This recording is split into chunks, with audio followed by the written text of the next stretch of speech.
Suspense.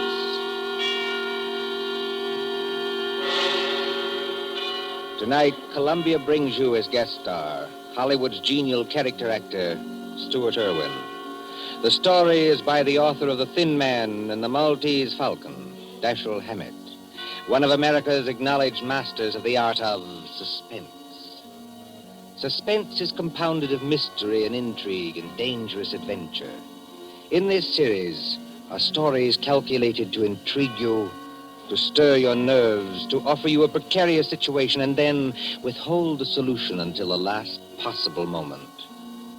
Tonight, for instance, Stuart Irwin plays for us a pleasant, easygoing assistant chief of police in a small town who, to everyone's surprise, was instrumental in solving a murder. We trust that with this tale we shall keep you in suspense. For Suspense tonight, CBS presents Stuart Irwin in Two Sharp Knives by Dashiell Hammett.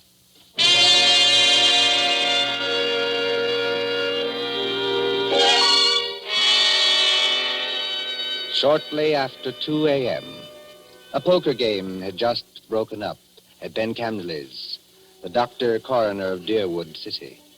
Scott Anderson, Deerwood's chief of police, and Wally Shane, his assistant, were standing outside. Where are we heading for, Scott?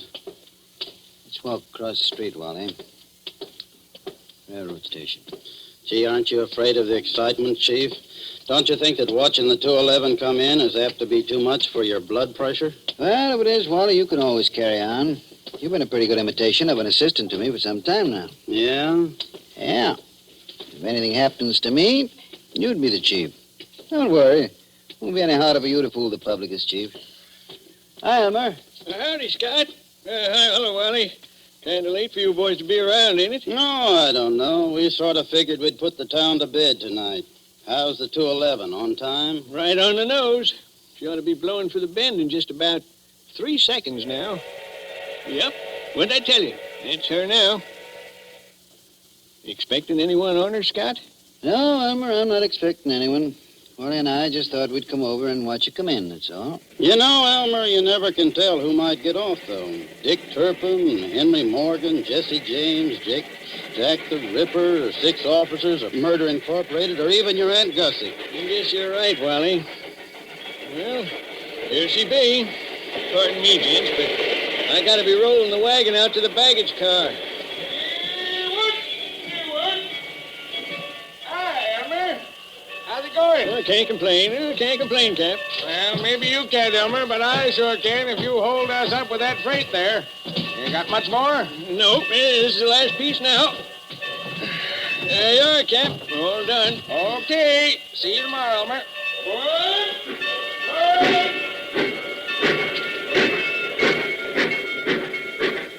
Hey, Scott, do you see what I see?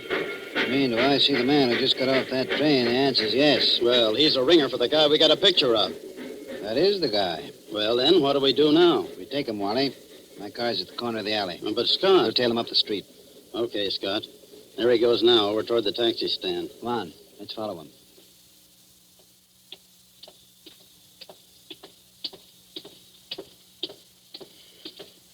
Hello, Furman. Huh? Oh, I don't You're believe Lester Furman, aren't you? Yes, I am. Philadelphia? Yes? I'm Scott Anderson, chief of police. What? Chief of... What's happened to her? Happen to who? Oh, no, you don't. No. Let me go. Hold You on. think you can pull that sort of stuff with me? You're Scott, very let me much get a mistaken. crack at that mug. Oh, no. Wait a minute. No. Wait a minute, Hold it, gentlemen. Wally. Well, Furman? Well, I'm sorry.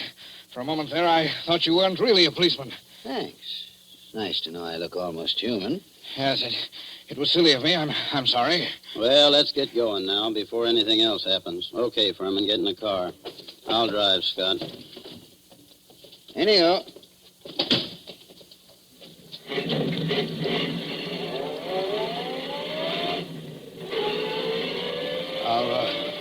Are you taking me to police headquarters? That's right. What for? Philadelphia? I don't think I understand. You understand that you're wanted in Philadelphia for murder, don't you? Murder? Why, That's ridiculous. Who told you that? Well, it's a cinch he didn't make it up. But wait, there must be Take some it easy mistake. now. Just wait till we get down to headquarters. And I'll show you what I mean.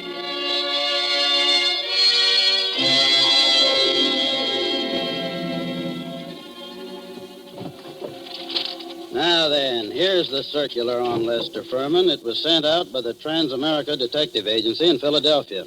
Take a look at it. Oh, yeah.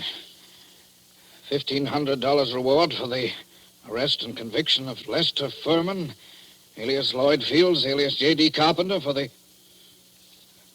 murder of Paul Frank Dunlap in Philadelphia on December 8th, 1942. Well, It's a lie. you're Furman, aren't you? Oh, yes, but... That's your picture on the circular, isn't it? Oh, yes, but I... Well, Scott, I see you and Wally got Furman, huh? Oh, hello, George. You lucky stiffs. Now you two split $1.50 reward. I never seen nothing like it. You know, if it ain't vacations in New York at the city's expense, it's reward dough. Judge, someday, if you don't remember you're the jailer around here, not the D.A., you're going to be wearing your teeth on the outside of your lips, and I'll be the guys who arrange them that way. Savvy? Just because you caught a guy who's hot in Philadelphia. It's a lie. It's a frame-up. You can't prove anything. There's nothing to prove. I never killed anybody. I won't be framed. Take it I won't be easy, framed. Furman. Take it easy. You're wasting your breath on us. Save it for the Philadelphia police. We're just holding you for them. But it's not the police. It's the Trans-America We Detective... turn you over to the Philadelphia police. Mr. Anderson, Well, then there's nothing I can do now. There's nothing any of us can do till morning. We'll have to search you now, then we won't bother you anymore till they come for you. But Wally, you look through his bag. I'll see what he's got in his pockets. Okay, Scott. Well, all he's got on him are some business cards, a few letters, $160, a book of checks in the Philadelphia bank, and a few odds and ends. What's with the bag, Wally? Not much. A couple of changes of clothes, some toilet articles, and... Oh, here's a 38. Loaded. Pretty little thing, isn't it?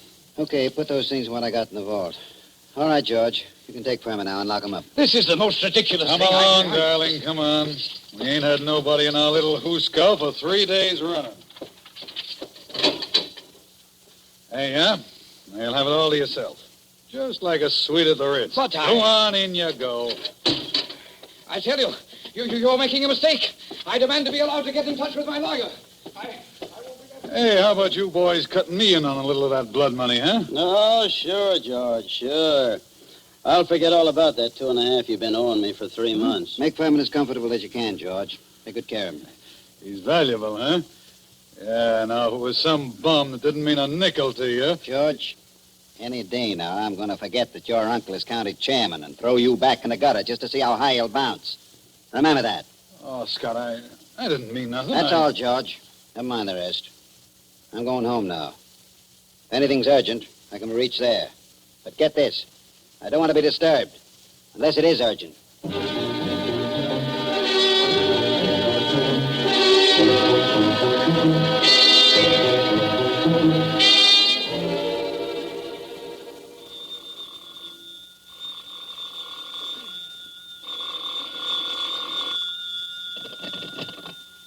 Hello.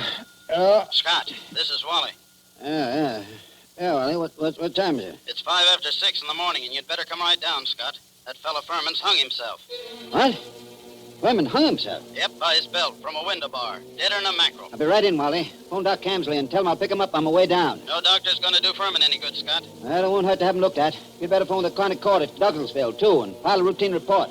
Already did that. And what's more, hold on to your seat. The DA's on his way over, in person. The DA? Yeah. I'll be there before you hang up, Wally.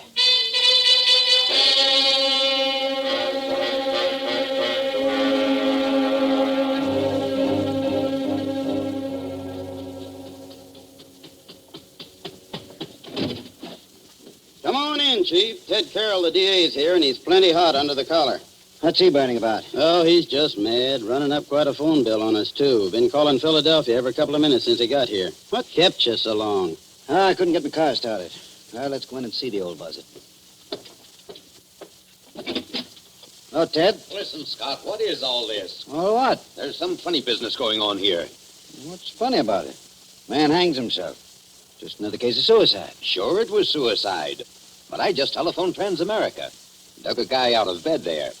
And he said they'd never sent out circulars on Furman. Didn't know about any murder he was wanted for. All they could tell me about him was he used to be a client of theirs. You don't know what to say, Ted. I don't either. Oh, a fine chief of police you are. What on earth kept you so long? Car store. Came as quick as I could. Ain't you so crabby, Ted? Nothing. I guess it's just the district attorney and Ah, now, come, gentlemen. Nobody'd know you two are staunch admirers of each other. Okay, Wally. Tell me, what do you make of it? Well, there's plenty wrong, Scott. First, that Transamerica thing. They never sent out circulars about Furman. And now, get this. I talked to the Philly police just before you came in. There wasn't even any Paul Frank Dunlap murdered. There wasn't? No. What did you get out of Furman before you let him hang himself? But he was innocent. Didn't you grill him? Didn't you find out what he was doing in town? Wally, didn't you? What for? He admitted he was Furman. The description fitted him. The photograph was him. The Transamerica Detective Agency's supposed to be on the level, ain't it? Philadelphia wanted Furman. We didn't. But Scott... Why, sure, Ted. If I'd have known he was going to hang himself. Yeah, but then if your aunt wore pants, she'd be your uncle. You said Furman had been a client of Transamerica. They tell you what the job they did for him was? His wife left him a couple of years ago, and he had them hunting for her for 5 or 6 months. But they never found her. They're sending a man up here tonight to look things over. Yeah, huh? Yes. Mm-hmm. Well, I'm going out and grab a quick bite. But I might as well tell you, Scott, there's going to be trouble over this. I know that, Ted. There usually is when somebody dies in a jail cell.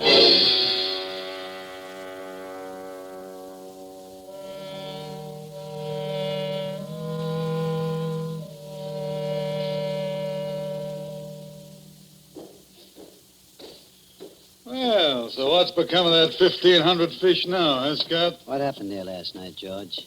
Nothing. Furman hung himself. Did you find him? Uh-huh. Wally took a look in here to see how things was before he went off duty, and he found him. You're asleep, I suppose. Well, I was catching a nap, I guess, but everybody does that sometimes, Scott. Even Wally sometimes when he comes in off his beat between rounds. Yeah, but I always wake up when the phone rings or anything. Oh, sure. Well, suppose I had been awake. You can't hear a guy hanging himself, can you? Did Doc Camsley say how long Furman had been dead? He done it about 5 o'clock, he said he guessed. Oh, you want to look at the remains, Scott? They're over at Fritz's undertaking parlor. Not now. Hey, and speaking of Furman, what are you going to tell the guys from Transamerica when they show up here tonight?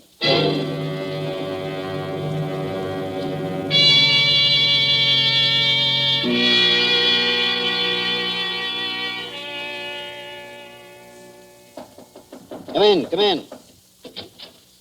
Oh, they told me I'd find you here. You're Chief Anderson, aren't you? Yes, that's right. I'm Carl Riesing, assistant manager of the Transamerica Detective Agency in Philadelphia. This is Mr. Wheelock, who was Lester Furman's personal attorney. Glad to know you, Mr. Racing. How do you do, Mr. Wheelock? How do you do? I know you gentlemen are already in possession of most of the details concerning Mr. Furman from the time he arrived in Deerwood until the time of his death. But perhaps you don't know that the police of most towns in our corner of the state have also received copies of this same reward circular. Take a look at it. Oh. I must say this circular is an excellent forgery. You're sure it's a forgery, Mr. Racing? Oh, yes, there's no doubt about it. But it's an excellent forgery. Tell me, Mr. Wheelock, was Mr. Furman a native Philadelphian? Oh, my, yes. He was a well-known, respectable, and prosperous citizen of Philadelphia. Married, I believe? In 1934, he married a 22-year-old girl named Ethel Bryan, daughter of a Philadelphia family. And the Furmans had a child? Isn't that right, Mr. Wheelock? Yes, born in 1936, but the child lived only a few months. Mr. Furman's wife disappeared after the child's death. What year was it that she disappeared? Mr. Riesing should remember that. His agency worked on the matter. Oh, I remember it well. Mrs. Furman disappeared in 1937. We never heard anything of her again, although Furman spent a lot of money trying to locate her. What did she look like, Mr. Racing? In just a moment. I have a picture of her right here in my briefcase. Here it is. Quite pretty, isn't she? If you care for that type. I see what you mean, Mr. Wheelock. Well, she's attractive at that. Judging by this photo, I'd say that she was a small-featured, pretty blonde, with a weak mouth and large, somewhat staring eyes. Oh, that's an accurate enough description, all right. If you don't mind, I'd like to have a copy made of that photograph, Mr. Reesing. Oh, you can keep that one if you like. It's one that we had made up at Transamerica. Her description's on the back. Thanks. Did Furman ever divorce her? No, sir. He was a lot in love with her, and he seemed to think that the child's dying made her a little screwy so that she didn't know what she was doing. That's right, isn't it, Mr. Wheelock? That is my belief, Mr. Reesing. You said Furman had money, Mr. Wheelock. About how much did he have? And who gets it? I should say his estate will amount to perhaps $500,000 left in its entirety to his wife. Mm-hmm. It's quite a handy sum for anyone to have, I'd say. Mr. Wheelock, everything shows that somebody framed Furman into the Deerwood jail. And that frame-up drove him to suicide. But there has to be something else. A lot else. Well, then, what are you going to do? I'm going across the street to the undertaking parlor and have a look at Furman. I'll see you later.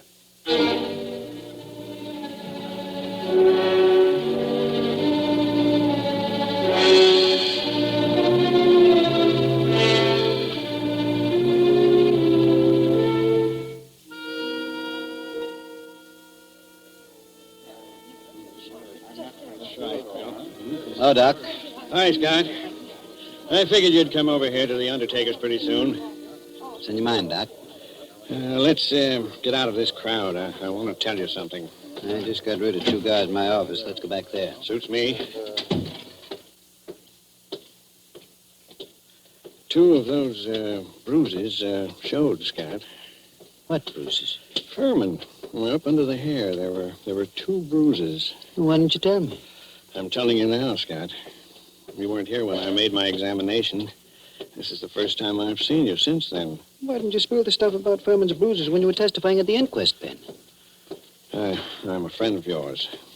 Do I want to put you on a spot where people can say you drove this champ to suicide by third-degreeing him too rough? Ah, you're nuts. How bad was Furman's head?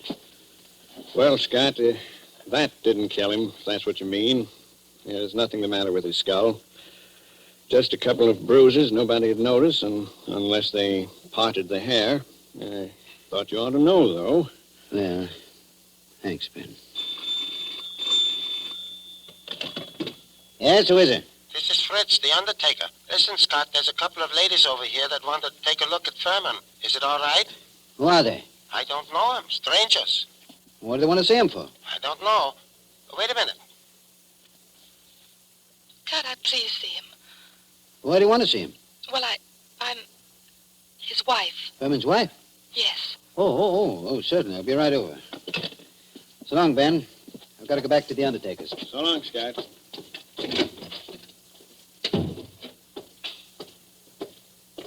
Hey, Scott. What do you want, Wally? I want to talk to you a minute. Over here where we won't be seen. Okay, what is it? A couple of dames came into Fritz's undertaking place just as I was leaving. One of them's Hotshot Randall, a babe with a record as long as your arm. She's one of that mob you had me working on in New York last summer. Does she know you? Sure, but not by my right name. She thinks I'm a Detroit rum runner. I mean, did she recognize you just now? I don't think she saw me. Anyway, she didn't give me a tumble. You don't know the other one? No, she's a blonde, kind of pretty. Okay, Wally. Stick around a while, but stay out of sight. Maybe I'll be bringing these dolls back with me. Whatever you say, Chief.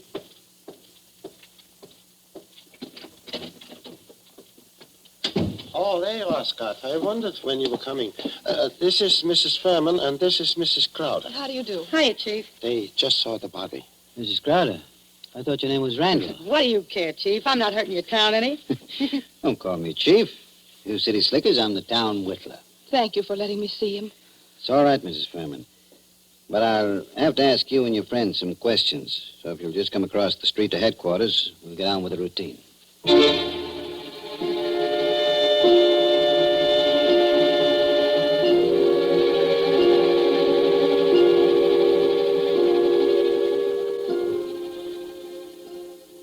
Before I ask any questions, I want to tell you something.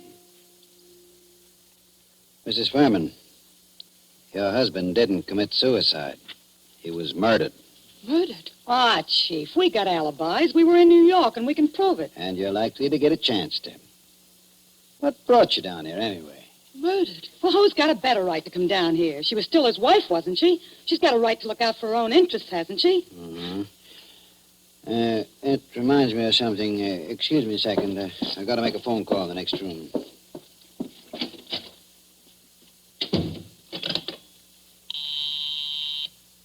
Officer Hamill speaking. This is Scott. Yes? Is Wally around? No, he's not here. He said you told him to keep out of sight. I'll find him for you, though. Right. Tell Wally I want him to go to New York tonight. Send Mason home to get some sleep. He'll have to take over Wally's night trick. Oh,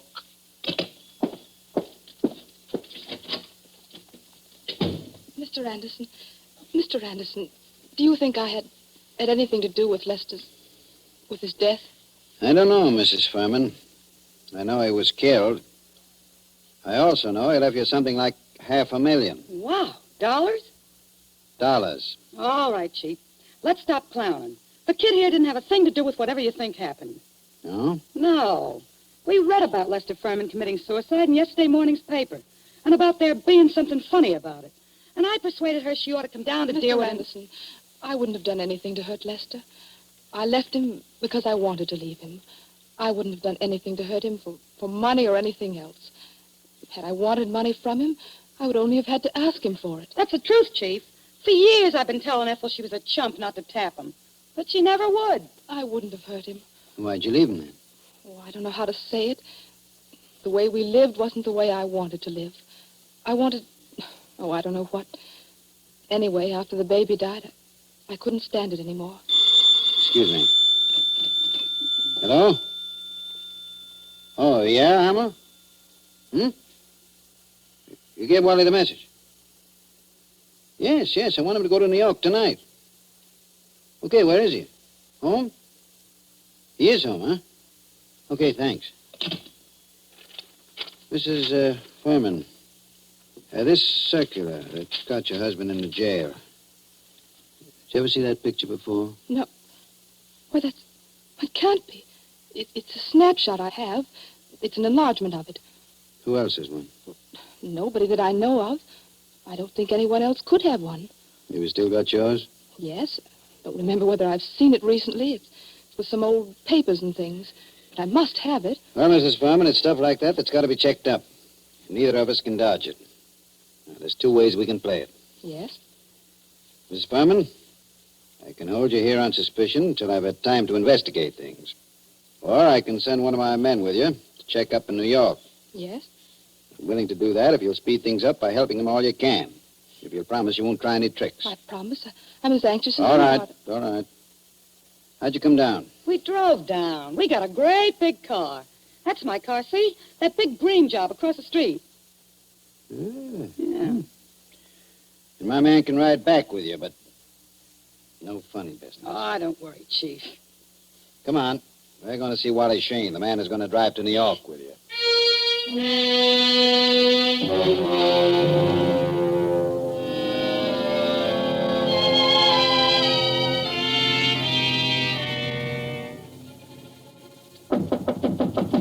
Wally? Who is it? Scott, Wally. Come in. Ladies first. Harry. Ethel. No, you don't. No, you don't. No use reaching with that gun, Wally. Already got you covered. I guess you win, Scott. Yeah, I guess I do. Come along back to headquarters with me like a good little boy. Wally, you're under arrest for murder.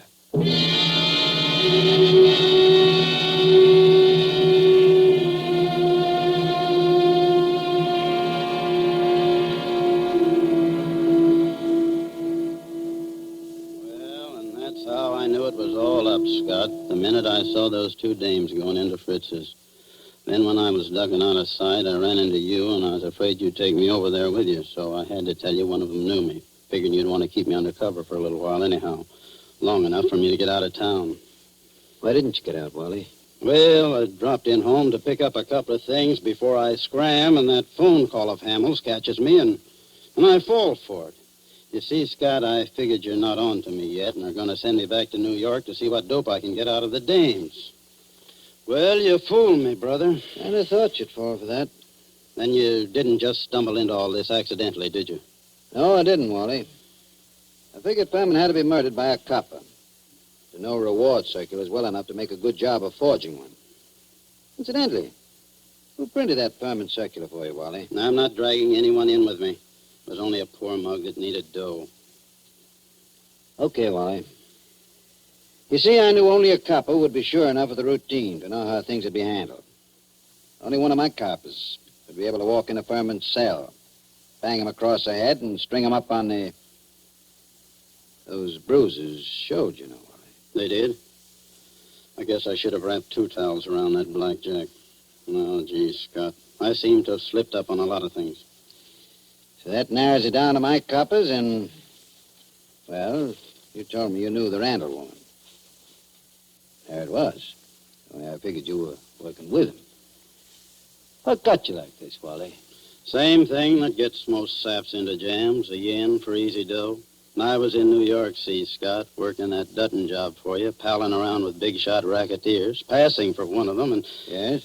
Well, I got to figuring that my work takes more brains than theirs, and they're taking in big money, and I'm working for coffee and cakes. That kind of stuff gets you, Scott. Anyway, it got me. Mm-hmm. Then I ran into this Ethel Furman, and she goes for me like a house afire. I liked her, too, see, so that's dandy. But one night she tells me about how much dough her husband's got and how he feels about her, and I get to thinking...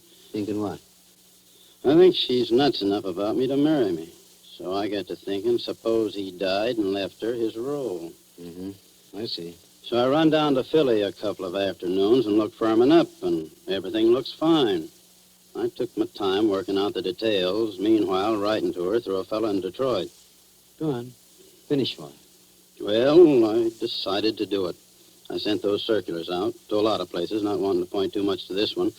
And then when I was ready, I phoned Furman, telling him to come to Deerwood Hotel that night. And sometime before the next night, he'd hear from his wife, Ethel. I knew he'd fall for any trap that was baited with her.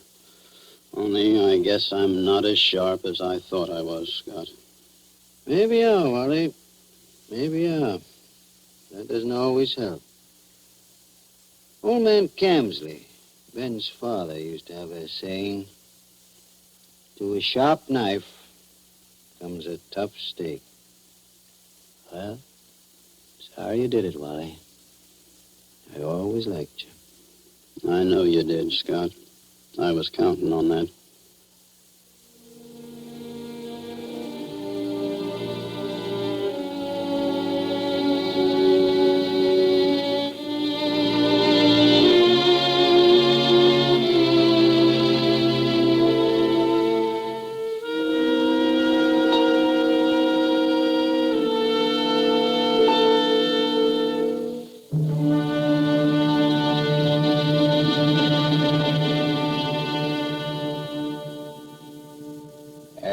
So ends Dashiell Hammett's 2 Sharp Knives, starring Stuart Irwin.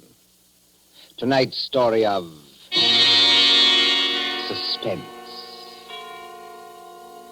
Columbia presents these tales of mystery and intrigue and dangerous adventure for your relaxation and enjoyment.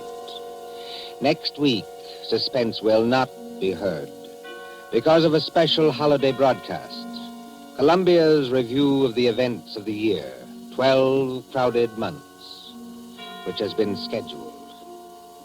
On the following Tuesday, January 5th, there'll be another in this series. Same hour, 9:30 Eastern Wartime.